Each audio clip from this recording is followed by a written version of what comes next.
Whoa!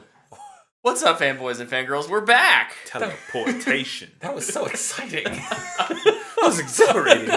I'm curious what this transition feels like for our live viewers who are just like, they're doing introductions again. Yeah.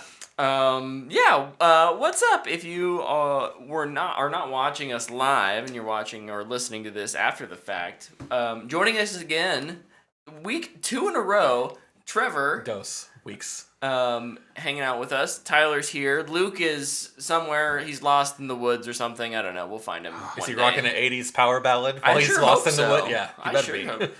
Lost in... No, you don't want me to sing. Lost in the woods. Over in the chat, What? Broken Roller says, Trevor, you need to rotate your cup a little bit. Product placement is slightly askewed. Was that lemonade? Heck yeah.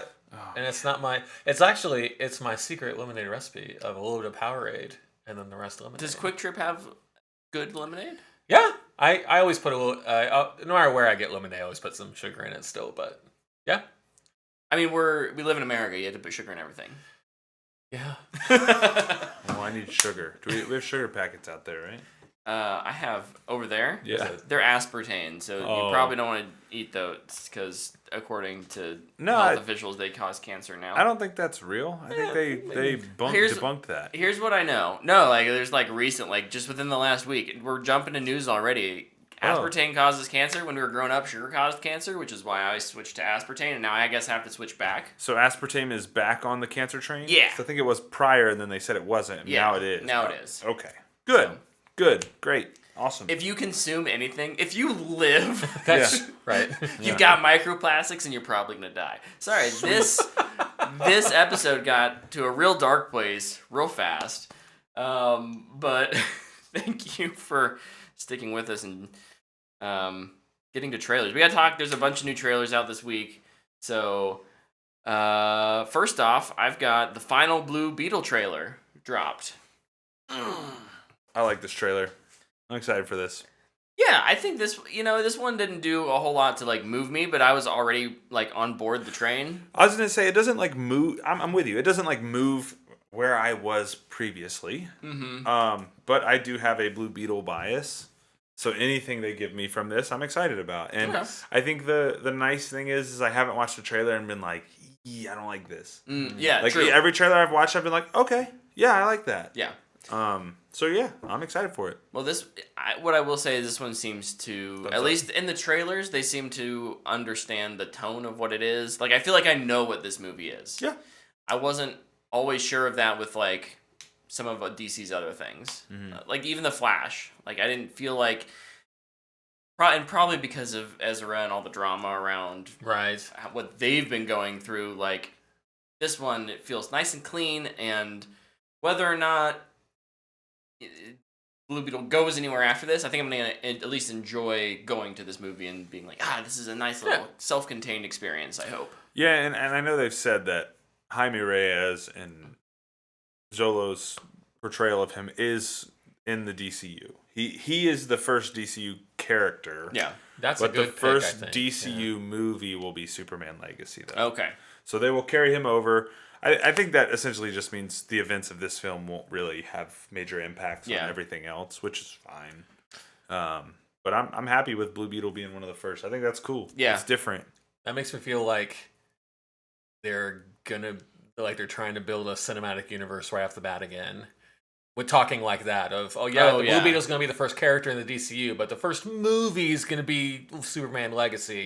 Yeah. And then, I don't know, that gives a red flag for me in terms of what they've done before. Sure. I think a lot of it probably is they've watched it and they were a fan of it and they know that Zolo doesn't have baggage. Yeah. So they can comfortably say that. I think if they could have, they would have had Flash be that. Yeah. Sure. But I don't feel like they can do that. No. But Blue Beetle is a low budget movie. Yeah. I think the budget was 120. I love how these days a low budget movie is 120. For that genre, 120. And remember, this was a Max film first. Yeah. They got 50. They got a $50 million bump. Yeah. Because they liked it. Yep. So. Which is great. Hey, at least it didn't get canned like Well, I think it's a good sign that it earned its extra money. Yeah. And it earned its theatrical release. Like that's usually a good sign. Agreed. So agreed. I'm looking forward to this one. Thumbs up for me. Yeah, thumbs up. watch Ahsoka it. was the next trailer. That's a series coming out here soon. August, I think? August, yeah. August. So, did you guys watch that one? Yeah. No. But Thrawn is... Yeah. It's real. He's in it, right? Yeah. Yep. Yeah, this one gave me even more Star Wars Rebels vibes in terms of, like, they're really, like, clearly this is a Dave Filoni. Yeah. It's his thing. It's his thing. And it still gets a thumbs up for me. I've been excited for this. Yeah. Star Wars has had ups and downs when it's TV stuff on Disney Plus, but I think this one has me feeling good. Yeah, I'm looking forward to this. I think it looks sticks good. The landing.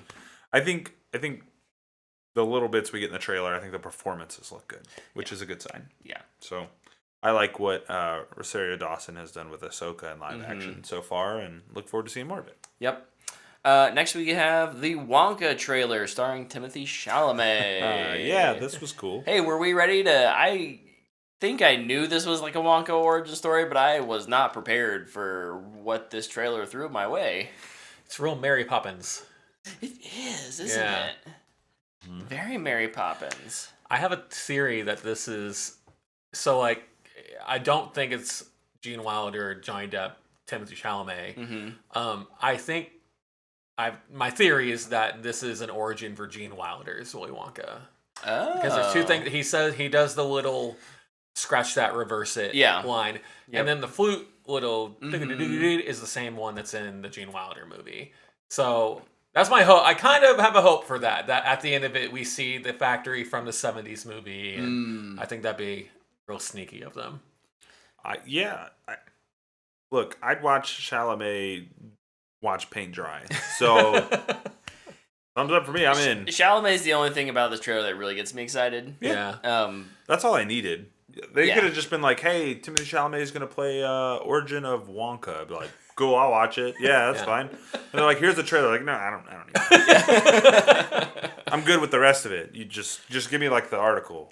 I'm good. Fair enough. Have you guys seen people are like not excited about Timothée Chalamet playing Wonka? Like, I've seen a lot of people. It's mostly, I think, people that have just seen Dune because their stuff is like, I don't want to watch a goofy Paul Atreides be goofy, and I'm like, that's not like you need to watch other things. Yeah, you should watch more of his movies. He's good. He's good. Yes, he's really good. Yeah. Even just go to SNL. Like, watch his SNL appearances or the show he did. It was great. Yeah. Or just go watch his Oscars outfits he has, and that's all I need. That's all. Yeah, I'm all for. And you know what was really cool too is like this trailer came out and I watched it with my wife and she loved it. She's like, "I'm so excited for this," and I was like, "Did not think this would be the movie that excites you, but cool, yeah, let's do it." Yeah. So that's exciting. It's exciting when Dana gets excited about a movie because it doesn't happen a ton. Just wait till you have a kid who gets excited about movies. Like, that's like 5, 10, 100,000 times more exciting than an adult. I get excited when I'm like scrolling through Netflix to watch something and Bryn sees a tile that she's interested in. She's like, oh, Dad. And I'm like, I'm not watching that. But like, she gets so excited about stuff. Just wait till you take her to her first theater experience. You're gonna cry your eyes cry. out, it's gonna just be terrible. like I did. It was glorious. It's gonna be terrible, and I can't wait. Okay, next trailer. We have a couple more to get through. I think this is pronounced Aporia. Aporia, thumbs up. This movie looks awesome and different and original, and I'm here for it. Yeah, I love little spins on like time travel movies, especially when they're done kind of in the indie sense. And this has, like, I enjoy Judy Greer, but this looks like a really good performance by Judy Greer, and that's what I'm most excited about. Yep, I think so. The Creator got a new trailer. Same music as the first trailer, but I liked the little additions of just kind of where the world is at. And so just a little more context. It was just a little more context to the story. So not a lot terribly new, but still a thumbs up. Love it. Original idea. Here for it. I think I was the only one who watched this trailer, Landscape with the Invisible Hand. It actually came out a while ago, and I just hadn't seen it, and I threw it down. I don't know. It's kind of like a kids coming of age movie is the vibes I was getting, and I was enjoying. I was here for it, so I wrote it down because I thought, oh yeah, that's one I would give it a thumbs up to. We didn't get around to watching it before the show with you guys, but Baroque and Roller is not on the panel, but creator is 2 thumbs up for him. Absolutely, you are now on the panel, and your thumbs up count. Absolutely, congratulations. The final trailer I have is called The Holdovers. It's a Paul Giamatti Focus Features film that feels very much like it was made in the floating hair. What, like Okay. 70s? Yeah. Tyler's grasping for a spirit or something. Schnozberries taste like schnozberries. This to me has some like Dead Poet Society Yeah, vibes it does. that like it's gonna be funny, but probably at the same time gonna Make like you feel make horrible. Yeah. Can't wait to cry. Hit me in the gut. Just do it. But yeah, thumbs up for me on that one as well. So, all right, that is the last of our trailers, and we will transition over into our chat about Your favorite movie title ever. the longest movie. That's not the longest movie title ever, but it is too long. Mission Impossible: Dead Reckoning Part 1. Full context. Tyler has not seen this, so Correct. we will not be spoiling anything today. But we do want to give our impressions, go over some pros and cons. We'll do that in a non-spoilerish discussion, Trevor and I. And Tyler can ask questions or watch the Orioles or do whatever he wants to do. I don't know what you're talking about. Watching the What's this thing? Oh, that is my cell phone. Well, at least That he is admits not it. showing the Orioles. Definitely game. doesn't have the Orioles on there. All right. Yes, I do. I'll say it. It's all good. Trevor, give me your what's your My little impression Great. tweet review of this movie? It's fine. Ooh. I am not a. I'm so sorry, Brandon, because Brandon loves this movie. I'm not a big Mission Impossible person. Okay. Anyway, I mean, Yeah. I remember the stunts. Mhm. I remember like the big moments from the ones that I've seen. I've seen about half of them. Mm-hmm. But have you seen the older ones or the newer ones? the newer ones? Okay. I've seen the Okay. original, Yeah. and then I've seen Ghost Protocol, Fallout. Oh, maybe I've seen all of them but 2 and 3, because I've Okay. seen Rogue Nation and Fallout. Oh, dude, you've missed Yeah. the best one. 2? 2 is the best one. That's what I hear. Yeah. It's certainly the most unique one. Anyway, no, but I mean, like, the stunts are great. I had a good time with it. This movie, I think, the problem that people have with the Fast and Furious movies is a problem that I have with this movie. Is Sure. there was a moment where I was like, okay, I can't, like, I have to turn my brain off. If I'm going to get any enjoyment out of this at all, I have to just watch it. Yeah. But Yeah. I don't want that to take away. I had a good time with it. I had a great, and I wouldn't mind watching it again even. I certainly think Tom Cruise has a higher standard for the Mission Impossible series than anyone over at Universal has for the Fast and the Furious. That said, I was amazed at how similar this felt to the latest Fast and the Furious movie. Yeah, there's even the same set piece in it. It's weird, right? Yeah. And the fact that it's like a part 1 of multiple, so there's kind of that cliffhanger at the end. Yeah, and Tom Cruise even said, he was like, I don't want... well, there is a cliffhanger in terms of the grand story, but like this story wraps up pretty well. I wanted to real quick mention that like one of the things I have down here is that it's in a film landscape riddled with multi-part films. Dead Reckoning feels complete despite the plot only being halfway there. Yeah. And I think that's a powerful testament to its writing. Yeah, and Tom Cruise, I think he played a big part in that. He wanted it. He didn't want people to leave with a cliffhanger. He wanted it to feel complete when they left, which I Well, number one, they didn't need to call it part 1 if he wanted it to be like that. Yeah. But I don't know, man. I might have dug a little bit of a cliffhanger. A little more of one? Maybe not so much in like, is he dead? Like, sure. Are they we gotten Furious or the whatever the last 9, but 10. Fast X. Yeah, Fast X. That's what it is. Seatbelt, big dog. Yeah, but it's something a little bit more uncertainty to get me excited for the next one, rather than feeling like, well, I watched it.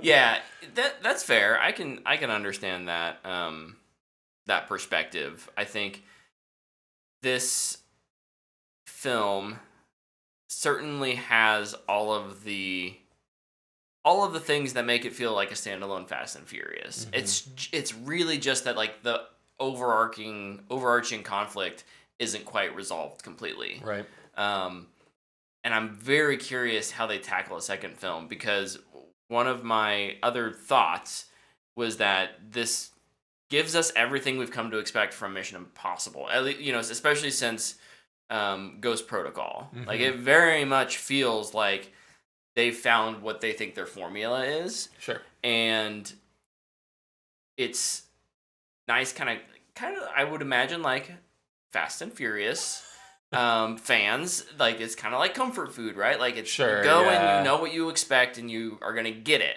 Yeah. And this is that for Mission Impossible. And I think it just kind of depends on, do you really enjoy what they're feeding you? Yeah. For me, I love the fact that, like, Game Lord Master in the chat, like, all the stunts are legit, and it's like, yeah, those are awesome. That cliff jump he takes, it's in the trailer, and you think it's gonna like make it not as exciting, and it's still crazy. It's amazing, and he took 6 takes to get that shot. That's so awesome. And he apparently, man, he's a machine, is what he is. He's just Tom Cruise is not human. No, well, I will say I do think I feel like I saw his age a little more in this one. Yeah. Not that he's doing weaker stunts or like he, not looking all out of breath after runs or things like that, but you can just feel like he's starting to look a little older. Yeah. And I think what I appreciated was they gave characters like Haley Atwell's character a lot to do, and they didn't just put it all on Ethan. She's got a great third act scene that's not action heavy. There is action at the end of it, of course. There's action at the end of every scene in a Mission Impossible film. But I think allowing those characters around Ethan to help tell the story more than they have in the past. He's always got his core, but I enjoyed the cast and the characters. Did you have any other pros or cons? Well, yeah. I'm trying to think of a way. So non-spoilery. With what you said about the cast. I think Grace is the worst. Oh, not a fan of Haley Atwell. I thought she played it fine, but if I could kind of kill 2 birds with 1 stone here, I think her relationship with Ethan is not sought out, and I don't think it's very satisfying. Sure. Not that I was hoping for like any kind of like romance but I wanted something more than what we got. And the script, no one talks like the way people in Mission Impossible movies talks. Like, it's all jargon heavy, and I get you're supposed to be in the world, but like, especially toward the end, people were saying sentences, and I was like, what did that even mean? Like, it just sounds like nonsense. But I mean, it does work, but yeah, that's just kind of everyone is a good enough actor that can deliver it well. But if you were to get 2 Joe Schmoes saying the same lines in a reading, it'd be like, what are you talking about? Sure. Yeah. But yeah. No, that's I can I don't know if I would agree completely, but I can understand that point of view. Well, and like I said, this is all coming with a layer of I don't particularly care for these movies. So take with that what you will, or take from that what you will. That is fair. What did you think about the? I don't know. Like Mission Impossible is known for its, kind of over the top. It's the impossible mission, right? Mm-hmm. So it's even bigger and crazier before, and we've got this crazy MacGuffin. And what did you think about the plot? I think this plot and this story would work much better if this was made in the 90s. Do you know what the antagonist is? No. Okay. Because now we know here in 2023, we know what the antagonist is capable of and like what it can do. Because we've seen it done in previous movies, but this movie implies limitations on it with no explanation. There's a lot of it's omnipotent, but then it's not. We don't get to see that. It's just people being freaked out by it. Yeah, there's a scene in the middle. It's kind of it's in Venice. Yeah, it's like the party. The party. It's at the White Widow's party. Yeah, where we kind of see that, so but it's assuming it's AI. Yeah, okay, not a terribly big spoiler, but the antagonist, there still are human components to it in terms of the AI has recruited Gabriel and Paris and is working that's on someone who did great in this. Palm does really, really well in this. Especially because she doesn't have a lot of lines. It's a lot of just like what's on her face. Yes, and she does a great job acting with her face, which sounds weird. That's something that most actors have to do is act with their face. Right. But she delivers a lot of emotion, and she has one of the more unique arcs in the film. Yeah. And I think that she does a really, really good job. Yeah. Anyway, I'm sorry I didn't mean to cut you it's off, fine. And actually, well, we're talking about antagonists. Gabriel is interesting, and in the chat, Baroque and Roller says, "Can we talk about the knife/sword fight? How good it was." Oh yeah. So we can't get into details without spoiling things, right. But it was a really well choreographed scene, and the setting of it, was good. Yeah, it's very romantic almost. Yeah. It's very intimate in terms of the melee combat. It's not they're not on 50 yards away from each other. They're right up on each other and on like a scene that could just as easily be in like a rom-com, like meeting at this place at midnight, and so that was I enjoyed almost all the set pieces in this. Everywhere they go, I had the train in the third act with through the Alps is beautiful. It is beautiful. It is. Yep. I also just came to the top of my mind, but to kind of circle back to the cold open in the submarine. Yeah. I think that was excellent. It had me sweating by the end. I was like, "What is going on?" I found it a little confusing. I think it's supposed to be. Disagree. Yeah, I think you're right. I think it's supposed to be, and we do luckily get. Once another thing is explained, the beginning makes sense. Yeah. But there's still part of how the MacGuffin actually functions. That's absolutely going to be that's part of part 2. Yeah. And that was a little bit tough for me to swallow. Like in terms of I didn't. Again, I have a problem. We talked about this earlier this year with both Fast X and Spider-Man and the Spider-Verse. I have a fundamental problem with 2-part movies that I can't rationalize, because I understand that trilogies are the same thing. Yeah. But they're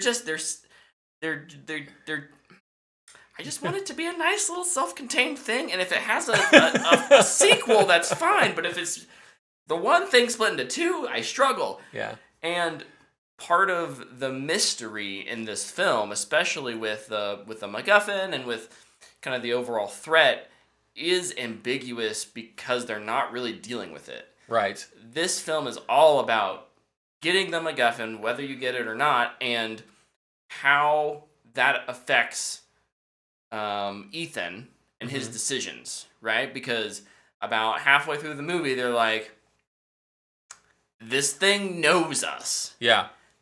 And,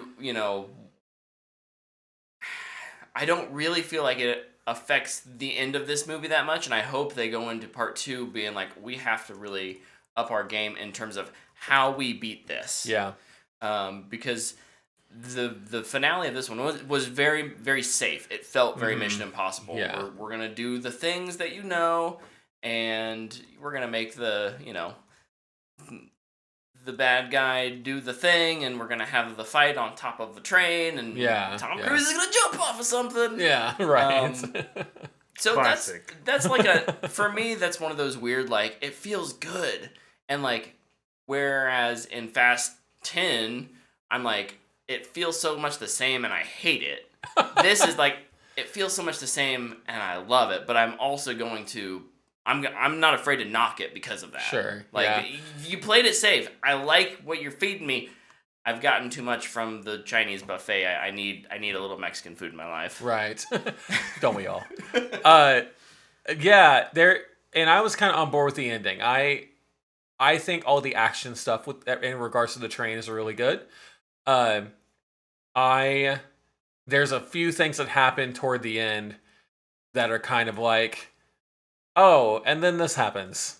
Oh, and now this happens. Oh, and that thing that he dropped off in that place, it's right there, kind of thing. And yeah, there's 2 scenes that I think go on a little too long. I actually do think the train scene, by the end, they're doing the, like, it's all falling apart. And right. Like, I'm just...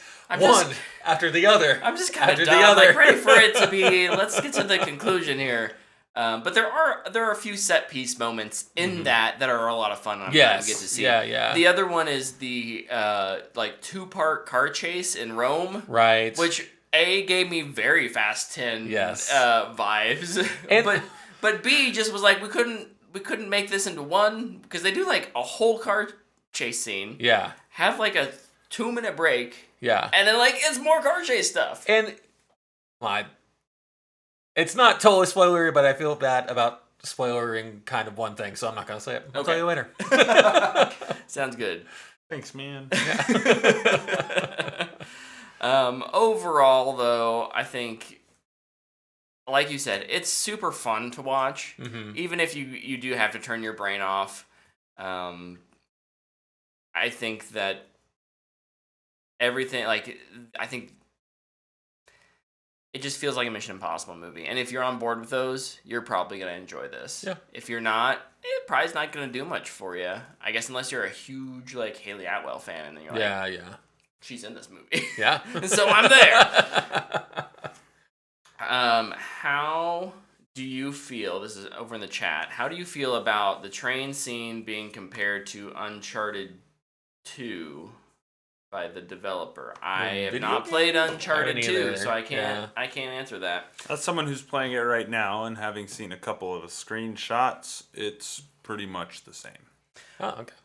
I just feel like, obviously it's different, but like there's some pretty severe, or not severe, but there's some pretty strong similarities. It's pretty cool. Nice. Personally, I think it's cool. For me, it just took me back to like the first Mission Impossible. Like Mission Impossible 1 is on top, like there's a whole fight scene on top of the train as well. And this is very much a film that's connected to the first Mission Impossible. I think if you've seen the first one, it will you don't have to see the first one to understand anything that's going on. I don't think you have to see any of them to be on board. That's fair. But it does have some pretty strong connections to the first one, even going back to Kittredge is back as a character.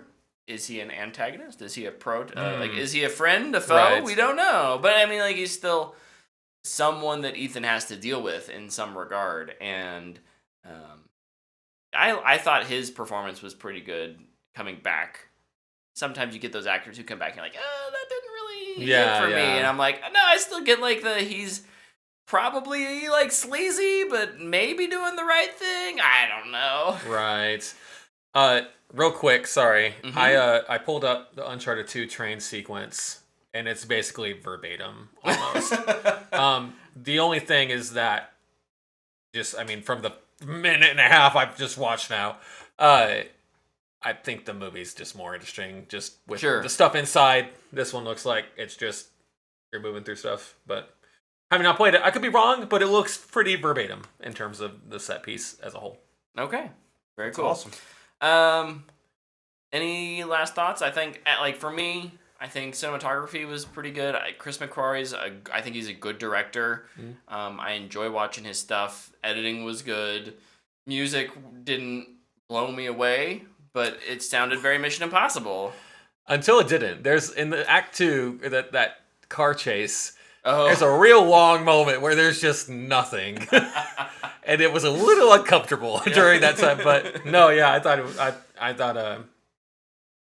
the composer did a good job. Yeah. I can't remember his name. Cool. So, Trevor, where on our fanboy ranking, rating, recommendation scale, where do you put this? Am I able to do like a for them and for me thing? Sure. I think this is probably a fanboy worthy, Mm-hmm. but for me it's a Matthew McConaughey. Okay. That's fair. For me, it's solidly in the fanboy worthy section. I like how you clarified that, because you're right. I think if you're me as a fan of Mission Impossible, Mm-hmm. like this was right up my alley. Yeah. As a film critic, I think they could have done. Game, my friend. I think they could have done better. I think they could have taken more chances. And my hope is that we kind of get some of the comfort food filler in this one, and in part 2 is where they take some more risks. And that's what I'm hoping. Well, how much more can Tom Cruise do, man? Like, his body has got to be taking a toll. He said he'd do this into his 80s if he can. So my gosh. if we keep seeing it over in the chat, also shout out to Carrie. I can never pronounce his name. Elwes from The Princess Bride and Psych and what's his name? Yeah, he's a Stranger Things. Yeah. Was he in Stranger Things? Season 3. He was in Bram Stoker's Dracula. Yeah. And Saw. He's the mayor in Stranger Things. He is, isn't he? Yeah. I've forgotten so much about that show. Yeah, he's good. He's got a very small part, but he's good. I enjoyed him. Who was he? He was the Secretary of Defense. Oh, right. Yes, okay. Yeah. Okay. Yeah. So, all right. No spoilers, I don't think, or very minor spoilers. So that was good job. We did it. Well, you did it. I didn't ruin it. I let one slip for Tyler. I'm sorry. You didn't make one slip, man. You're good. All right. Well, let's move over to our news section. We are rolling through this episode. I love it. What did we got for news? Anyone have anything? There wasn't a lot. I'll talk. I got news. I'm back. Tyler is here. Fun fact. I'm back. Sorry, I was working on something. So yeah, I think obviously the big news story of the week has to be the Screen Actors Guild has officially gone on strike. Yeah. All guild-sanctioned films are shut down at this stage, right? Anything that is union. Union, right? Kind of. So anything that is involved with the AMPTP is shut down. The American Producers, American Motion Picture and Television Producers Group. If you are you can still be a union, like a union shoots, a SAG production. So any production that has a SAG member can still get special permission to continue filming, to continue work. A lot of independent films that aren't necessarily members of the AMPTP so they probably can get special permission to work. So they probably just need to... Never mind, I'm not going to make that joke. But yes, other than that, everything else is pretty much shut down. I was going to make a Christopher Plummer joke, but then I decided against it. I may or may not have had Knives Out on today. I was just thinking he was able to save that one movie all the money in the world. He could save other movies too. Gone too soon. Gone too soon. We actually had a kind of personal connection to the actors' strike with Brett and I on our Deconstructing podcast. We have somebody in the works as a guest to come on, and we had just decided what movie they were going to do that morning, and then they went on strike, and he sent me 2 screenshots, one of the AI response thing that it did, and then a comment that he had put on that, or she had put on that thread. And so we just responded, and we're like, hey man, we stand with you, no big deal, we hope that you get paid what you're worth and whatever, and so... Yeah, there's a lot of confusion tell me after out there in terms of who's striking. The writer strike's been going on for what 3-4 months now, something 3.5 months, something like that, and now the screen actors are striking as well. There's some similarities in what they're striking for or against, but it kind of at the end of the day, there's the 3 main things they boil down to is use of AI. Residuals and minimums for TV shows. It's kind of a unique one for writers, but as TV seasons have gotten shorter, there are less writers being hired for less time, which means they have to go find more work more frequently. Right. You're not sitting down for a 20-week season of a show in terms of you're writing 20 episodes and you're guaranteed that much time plus, a little bit of pre-production, a little bit of that's 6 months of your, of your year. It's half your year. If you're only writing 6 episodes of a show and they're not keeping you on for post, for rewrites and things like that, that's less than 2 months. Yeah. Maybe 2 months of work. So now you're trying to find 6 different jobs in a year versus 2. Yeah. And that's really rough. Well, and I don't remember who it was, but there was a writer on She-Hulk who wrote one of the episodes. I think he said I think he called it his residual paycheck at the end. He only made $320 off that single episode. Yeah, so the other big thing is residuals. Streamers have been notoriously bad about showing actual numbers.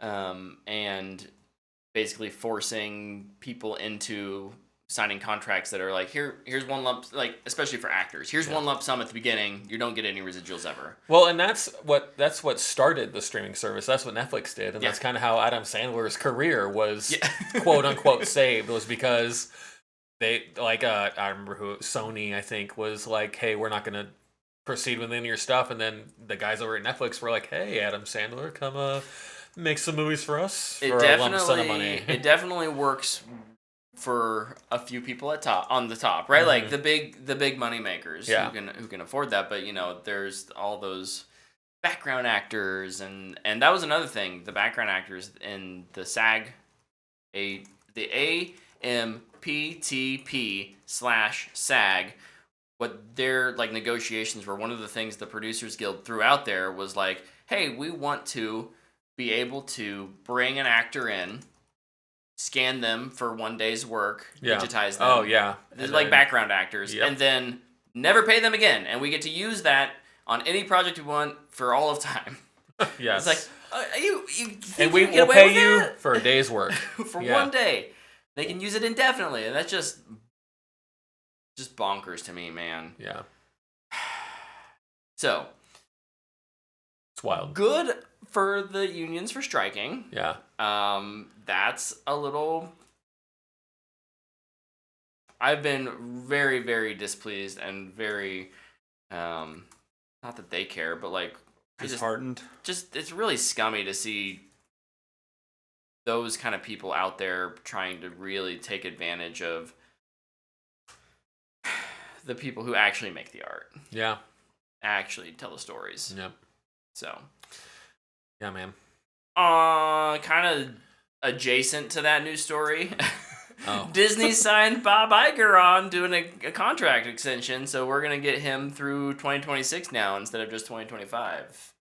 Great. So he's made some oopsie statements this week. Yeah, right. Very incendiary statements. Yes. Yeah, he's gone scorched earth.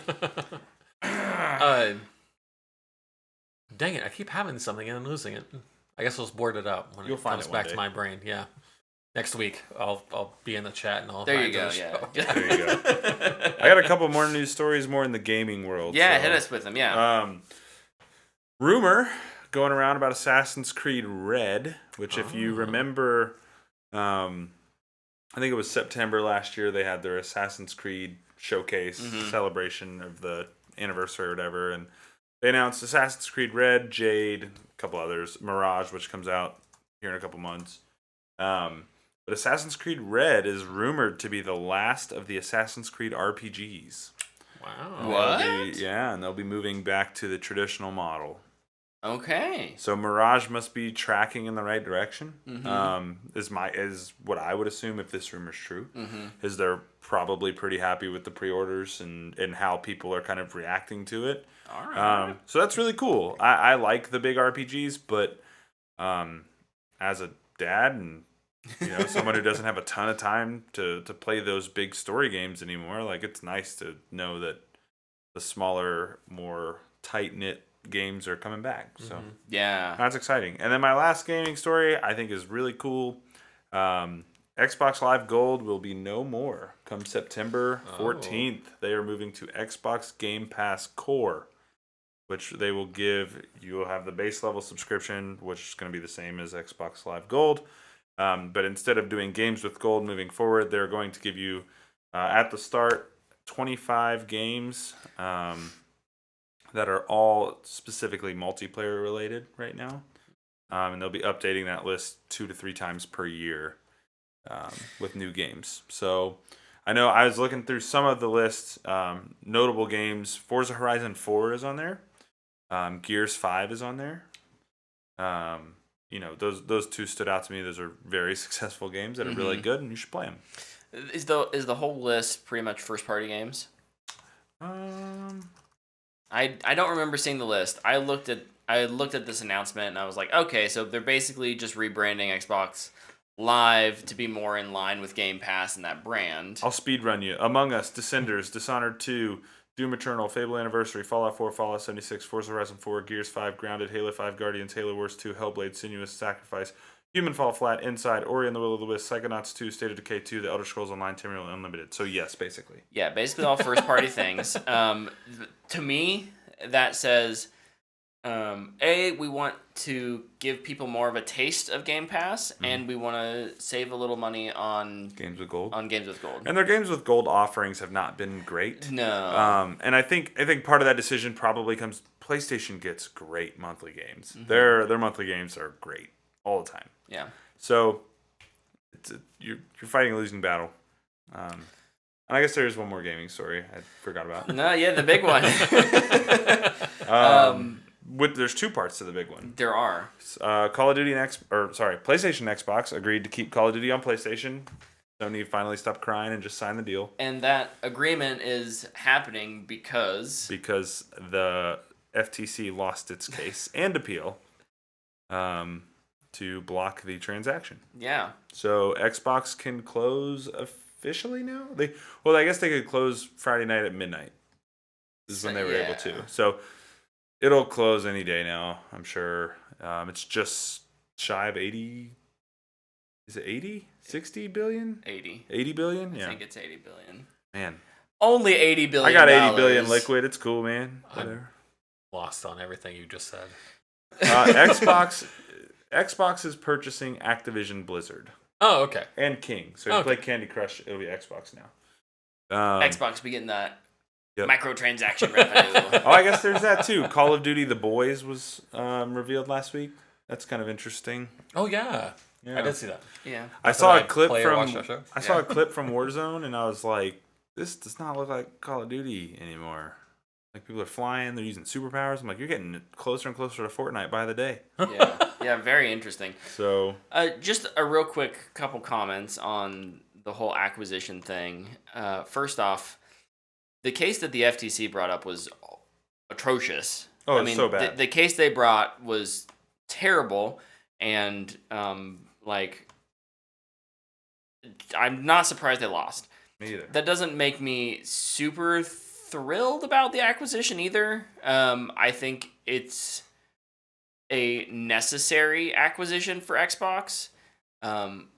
Despite all the boo-hooing that Sony PlayStation was doing in court, they sure love exclusives, and they sure are not afraid to throw money at,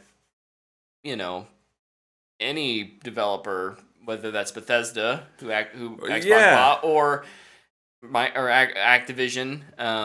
I think to get things early and keep it out of Xbox players' hands for an extended period of time, if not totally exclusive. So, at the same time, I'm kind of like, yes, suck it. I feel like Sony picked the fight with the bully they couldn't beat up, right?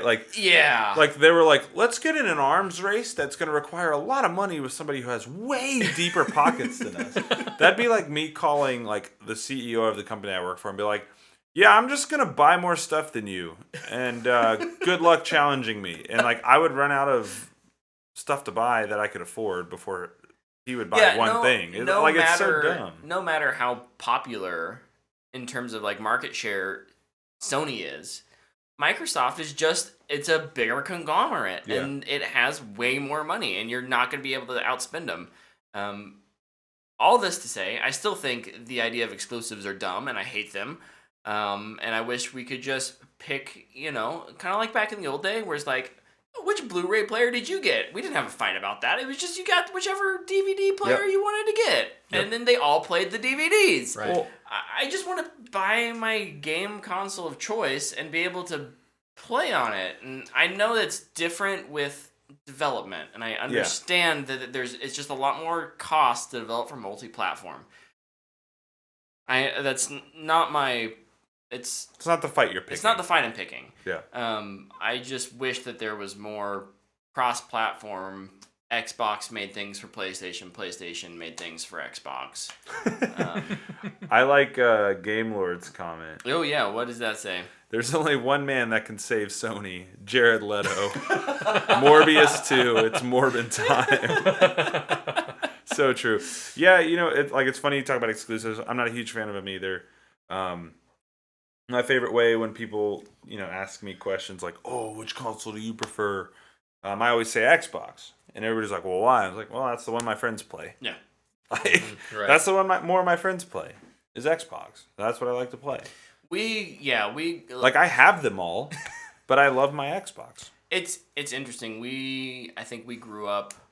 It probably does have a lot to do with what age you were when you got into gaming, and what the trend was at the time, and what you're exposed to, what your friends played. We came about probably gaming around the same. We were in college around the same time, at high school, college. It's well, what are you playing, and who are you playing with?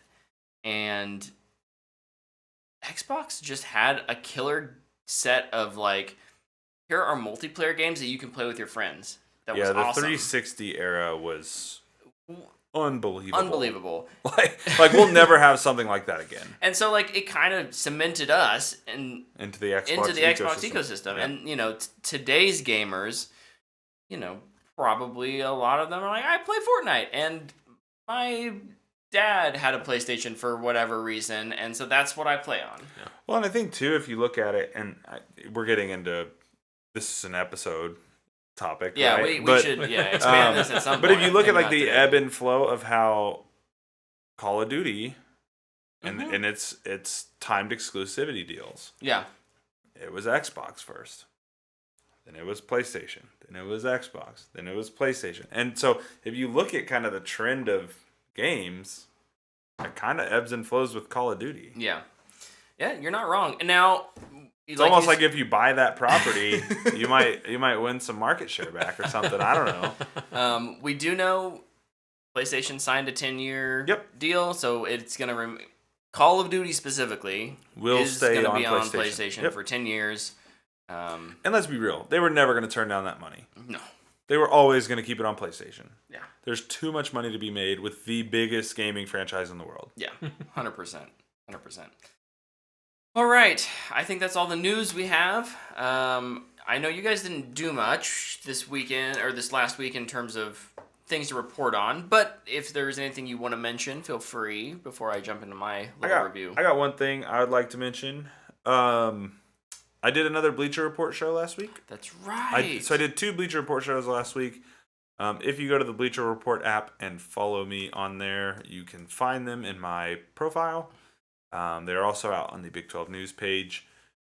And I don't need to go in too deep on this, but just kind of talking about the experience of working with Warner Media, last week. Well, you're not on strike? No. It's probably why I got to do a show. I can tell you, it was a really cool experience and a really cool opportunity. I never thought doing this, with friends and doing the Big 12 show I did with Donnell for about a year would ever lead to literally signing a Warner Media contract. It's such a cool opportunity. Working with a producer who's behind the scenes and you're not talking to them, you can't hear them, but things are just happening is such a unique experience. And for the first time in my life too, I got to experience what it's like to be on a national media outlet. And how 10 minutes before your show starts, the programming will change what you're doing. So it's cool. It was a cool experience. And when we finished up on Friday, they strongly suggested that we would definitely be coming back. So if you watched those and you enjoyed them, keep an eye out. There may be some more stuff in the future, and I'll talk about it here if I sign another contract. So, yeah. 2 things, Tyler. Yes. Look, I can make things happen too. I can punch the camera in. I can mute you. Is programming reaching out to you and to tell you what I need to talk about? And also, how dare you? Our show changes minute to minute during the show. Okay. We're on our toes constantly because we have 0 things planned. This is true. But you get what I'm saying. I understand. But the other thing too, I do want to make sure I say this, because if there is crossover between the 2 shows, I want to point this out. While they did say, hey, we want you guys to focus on this, they never once asked us to change our opinions. Nice. They never once asked us to change our format. They never told us, hey, you have to talk about this one thing. They just said, hey, if you could, let's talk a little bit more about this, because those 2 fan bases are pretty big in our app, and we'd like to try to get to them. It's okay, cool. But they never asked us to change anything. Everything we did was our opinion. It was really, really cool. And working with the Bleacher Report team was a dream. I loved every second of it. It was really cool. That's awesome. Sweet. So, Trevor, did you do anything this week? I have to follow that. Just a couple things. I actually restarted reading the New 52 Batman. I'm about to finish Court of Owls this morning. And hold on. That's how you follow that up. Let's talk about it. All right. I've read it before, but that's my favorite. Yeah, okay. You've read it before then. I have. Yeah, no, I'm about to start. I'm about to finish Court, and I'll start City soon. Oh, that's such a good it's so freaking good, run right? of comics. Scott Snyder and Greg Capullo were their choice. They work so well together. Oh, they're so good. Last week, I kind of got struck with some fun inspiration, so I busted out a micro script and then another short, and luckily, I asked Brett to work on it again with me, and it seems like it might work out. Oh, he's putting me on the spot. And then the 3 actors I had in mind to play it all are interested, and all have basically said yes already. Very cool. And I'm working on a time frame. I only have about a few more weeks left in Kansas, and then. So I'm trying to get all the photography at least done first, so that way I can work on it later after I move. But that's awesome, dude. Yeah, nice. Yep, it's a lot of fun. He sent me the script yesterday, or was it this morning? Yesterday. I don't know. It was last night or this morning. So yeah, excited. Yeah. Just make a noise. Don't mind me. Any more noises? Nope. Okay. Oh. I watched this week that we didn't talk about. I watched Still, a Michael J. Fox movie. Oh yeah, you texted us about this last night. It's on Apple TV Plus, and it's awesome. It will make you cry. Michael J. Fox is an amazing person, and his story, I think for me, it was I knew he was in Footloose, or not Footloose, that's Kevin Bacon. Back to the Future. Oh, boy! Oh, I wish this was not live so we could edit things. I knew he was in Back to the Future. This is giving me the Flash. I was just thinking that, yeah. I knew he was in Back to the Future. I knew he did some shows and some movies, and then it was like, oh, and then he got Parkinson's, right? Right. And he's been a big advocate for that. But to kind of walk through and have him, like, he's there answering questions and walking you through what were those years like? How did he get in? How did he get into Hollywood? What was that ascension, that rapid ascension like? Living on top of the world. How did he meet his wife? You know, it's one of those like love stories in Hollywood that's worked, and it's amazing. And he's also someone who's, you know, not there for your pity. He doesn't want your pity. He doesn't want you to be sad for him. He just wants you to treat him like a human. I think that's a good lesson that we can take for people who either have debilitating disease or chronic illness or disabilities. It's okay to, you know, be emotionally changed by them. At the same time, we need to treat they just want to be treated like normal people, as best they can. You can. Mm-hmm. So yeah, really powerful stuff. I give it a fanboy worthy. It's a pretty quick watch, like an hour and a half, but really really good.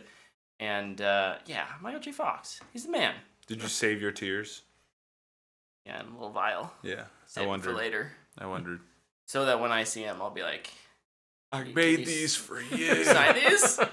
I guess. I have your autograph? What else you got? That's all. Okay, I guess the one other thing I didn't mention, I did go to a music festival last week. Yeah. Okay. And usually I wouldn't talk about this here, but I've never won like a meet and greet giveaway before, and I did. That was really neat. I guess I didn't technically win. The guy I was with won, but I was chosen to go with him. And got to meet one of my favorite DJs, Audion, which was really cool. Nice. He's a very, very, very gentle human being. And it was just refreshing. Yeah. You know, like people tell you never meet your heroes. Uh-huh. Not that he's my hero. But like never meet, you know, somebody who's famous or a celebrity or whatever. Because you're probably not going to like him. He was like the most gentle human I've ever met. That's like awesome. He was very sweet. He was very like gracious with his time. And like made sure to like make eye contact with you when you were talking. Mm-hmm. And like it was just really refreshing to meet somebody who's in the industry like that. And the next day was playing the biggest show of his life, but still took a few extra minutes after his set to chat for a while. Yeah, and I was like, "Man, this is cool." That's super cool. It was nice. I'm glad I got to experience that. I don't think I'll ever enter another giveaway again because I probably won't win. But that was cool. Well, you never know unless you try. That's right. That's right. Miss 100% of the shots you don't take. But yeah, Breakaway Music Festival, Kansas City, really good. Wayne Gretzky. Yeah, Wayne Gretzky. Yeah. So yeah, it was a good week. It was a good week. Awesome. Very good. Well, we will be back next week. Luke will be back to join us on our discussion about 2 films, Barbie and Oppenheimer. We'll be doing a double review next week. Oh yeah. Big show. So looking forward to that. I want to thank Game Lord and Baroque in the chat for hitting us up with all the fun comments. We really appreciate that, and that's awesome. If you watch this on YouTube or listen to it via the podcast, we also appreciate you. And until next week, we'll see ya. Have a good one.